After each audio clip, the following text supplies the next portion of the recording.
gland. Okay, so that's how you tell the difference between that. You can also see what is known as oxyphil cells in a parathyroid gland. Very similar to what we said the anterior pituitary had, the anterior pituitary had some fills that we actually talked about and said that they're either acidophils or basophils. Well, this one loves oxygen, and so we've named it oxyphil, okay? And that's very specific to the parathyroid gland. So chief cells, and chief cells we'll see in other places when we talk about the digestive system, but chief cells and oxyphil cells are part of the parathyroid gland. You can see them here as well. I am not going to have you label the difference between these because that's just crazy. But know that if I was to give you something that just, blanked this thyroid gland out, you should be able to name this slide, knowing that chief and oxyphil are part of the thyroid gland. Now, if you were in my in-person lab, we would be looking at these slides under microscopes. And what you want to do in a microscope is look at the dead center. That is your field of view. So what's going on out here, you really don't care about because you prepared the slide to look at the dead center, right? So I just want you to make sure you are always focused on that when you're looking at any history or any slides, okay? Parathyroid hormone is also known as parathormone. That's just another term for it. Now, here's the adrenal gland. Well, we said the adrenal gland sits superior lateral to the kidney, right? This is a cross-section or a transverse cut of the adrenal gland. When we do the transverse cut, we'll see an outside border, and then we'll see an inside different tissue. The outside border of any organ or anything in anatomy is always the cortex, okay? The cortex is always going to be harder and tougher because it's protecting what's on the inside or the medullary portion. The medulla or the medullary portion is in the inside. And by the way, I would love some feedback if these colors aren't working for you, or if I'm going too fast, too slow. Please give me feedback. I'm going to assume everything is fine and dandy, unless you tell me. So I am here for you guys. So I want you to give me as much feedback as possible. What can I do to make these lectures better? Because this online thing is new, but lab is new for me. So we're trying to get the most of it by doing it this way. All right. So once again, cortex is the outer covering. Inside is the medulla. And you will see that this is just another cross-section of adrenal gland. And I typically don't like this one just because you can't really see the difference in the layers. So medulla, you will see the cells are tightly packed. Okay, the dark dots, remember, are the nuclei. And in the cortex, they're a little spaced out. Okay, because what's in between is usually connective tissue. And that connective tissue fills in the gaps to make that tissue tougher. All right, so this is what I star highlight. Cortex of the adrenal gland itself has several layers. Okay, before we get down to the medulla, we have 3 major layers of the adrenal gland, and your textbook goes through this, and you've also done some matching activities on mastering A&P, so these terms should be a little familiar. I won't expect you to actually understand this. This is why I'm doing this, because how in the world can you guys just read that and do some click here and there on mastering and be able to know what this is? I couldn't learn that way. So I'm assuming you guys aren't learning that way either. So, all right, so on the top or most superficial, we have the zona glomerulosa. Then we have the zona fasciculata and the zona reticularis.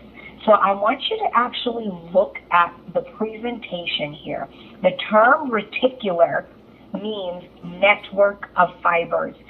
Anytime you see the word reticular now, you're going to think network of fibers. Those cells are densely packed together. So as we're heading towards the medulla, that's what we're going to do, is because we said that the medulla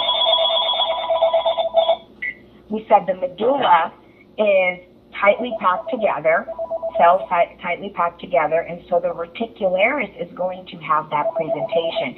As we move further to the cortex, we're going to allow for more connective tissue and stuff to fill in the gaps between our cells. So fasciculata and glomerulosa up top, okay? And you can see the reason why these layers have different names is because each section actually has a different hormone releasing function. So zona glomerulosa releases the mineralocorticoids. You see the word mineral in there, and you want to think aldosterone. When you see aldosterone, you're thinking sodium. That's why this is a mineral. Sodium is a mineral, isn't it?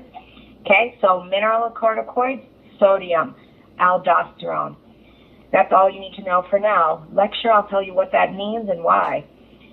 Zona fasciculata doesn't do much. It's just actually growing this layer to become mineralocorticoids, or the zona glomerulosa.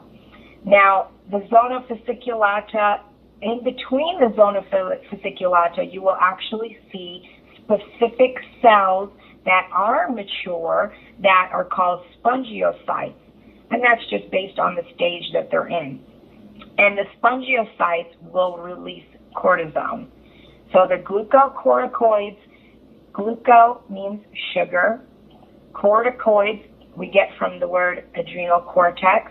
Cortisone we get from cortex. So we know cortisone comes from the adrenal cortex. Okay, and because it has the word gluco in there, you are going to assume that cortisone has something to do with sugar, right?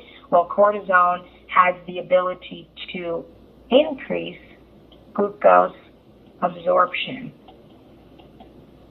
Okay, so we'll learn all about the function of that in lecture, but for now, just be able to clear this page so you can see it. Be able to recognize this slide, and just know the zona fasciculata releases cortisone as one of your examples of hormones that it releases. Remember, I said know how to recognize these slides and use your lab list as a guide.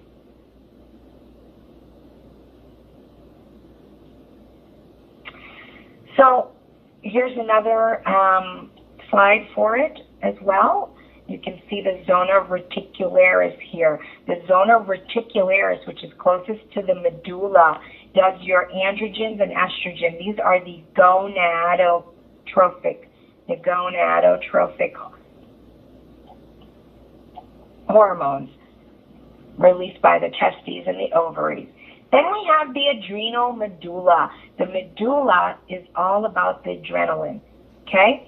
So this is what it looks like. The medulla is so tightly packed, and people always say, so what are these holes over here, Dr. K? Well, those holes are actually representing where veins would go through, okay? So that's not what I want to focus on. Remember, focus on the center, and you will see that these cells are tightly packed together, and in between we have a network of fibers. It's a very reticular network that we have. That brings us to the pancreas. The pancreas is a funky-shaped organ. It looks like a shoe, doesn't it? And here's the laces. Woohoo! Now you can't stop seeing that. Let's draw a little Nike swoosh on here. There. I'm having way too much fun. Okay, so just keeping y'all awake, because I know it's hard to listen to somebody without looking at them, and at least you're getting some of my personality. So here's our shoe over here. This is the head, this is the body, and this is the tail. Okay, that's the exact terminology for the pancreas. What the pancreas actual function is mostly exocrine. Now we're talking about the endocrine gland, right? So a majority is exo, means that it has these ducts, because the pancreas is vital to digestion and it's part of the digestive process. However, we're not going to talk about that. We're only concerned about the endocrine part. So on histology, you see these vessels? These are all the ducts as part of the pancreas digestive function or exocrine function. However, And so I'm going to skip this exocrine pancreas because we don't care. We're in the endocrine system. However, the endocrine system part has specific cells within the pancreas called the pancreatic islets. And those are known as the islets of Langerhans. All right, I'm going to write that. Whoa.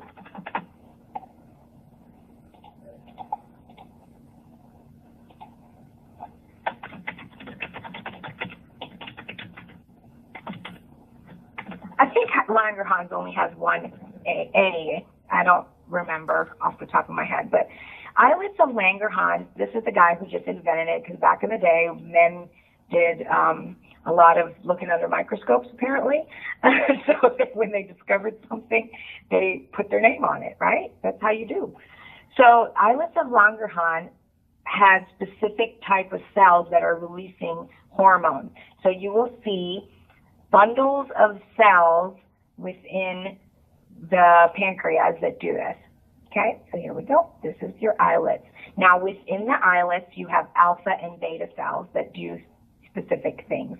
These are just several different type of cells showing you the difference of the islets of Langerhans. Now we've just blown it up and we see that there's alpha cells and beta cells. Do not worry, I will not require you to know the difference between alpha and beta by labeling it. But if I told you that this is a slide with alpha and beta cells, bam, you should tell me islets of Langerhans and the pancreas. Alpha releases glucagon, beta releases insulin. We'll learn all about the details of those in physiology when we talk about it in lecture. However, for lab, be able to recognize that this is a slide of islets of Langerhans. Now that brings us to the gonads. This is the ovary. An ovary has so much going on. It's amazing. So you can see a big area here called the corpus luteum. The corpus luteum secretes progesterone. Progesterone.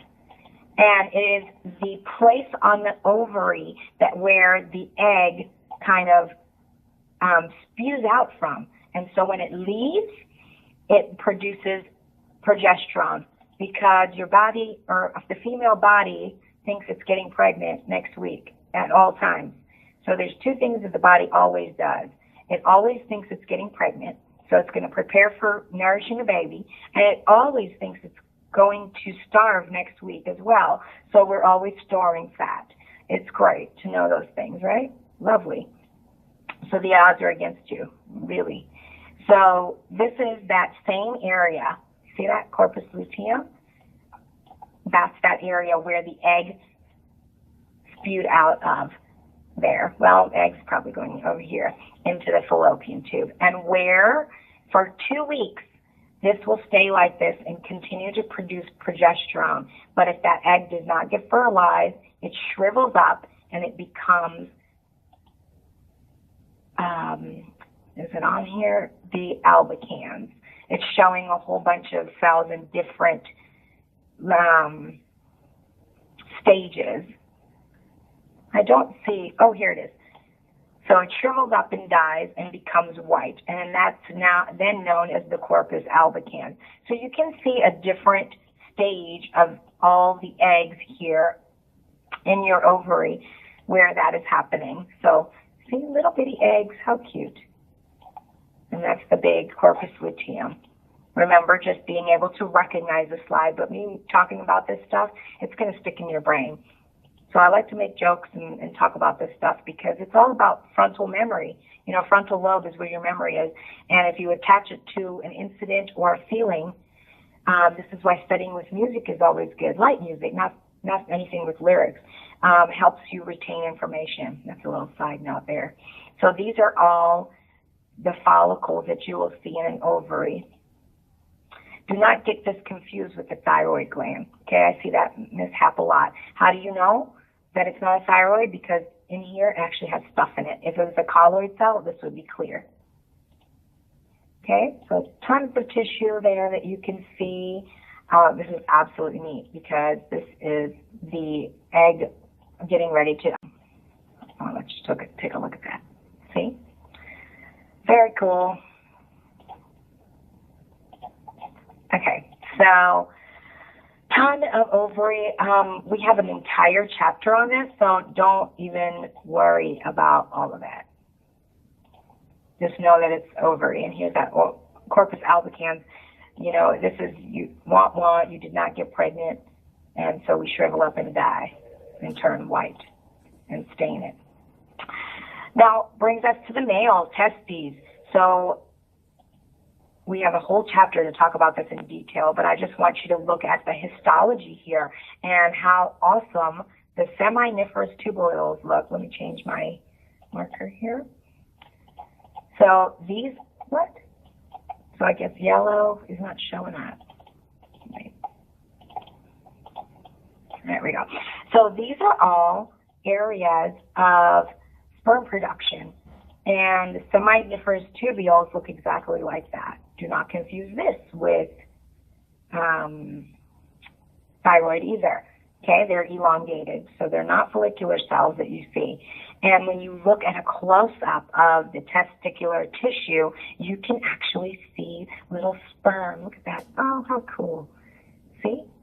So you can see sperm in every phase. Pretty awesome. And these are Leydig cells, which secrete testosterone, and that is the specific endocrine function that we're looking at. You know, we're not so concerned about the sperm in here. That's the reproductive chapter. But we're looking at the cells that are going to have the endocrine function. So that's what I want you to look at, which are these here, which the ones that have the nuclei that you can see the darker dots around. And this is a brighter and more magnified view, and here you go. You can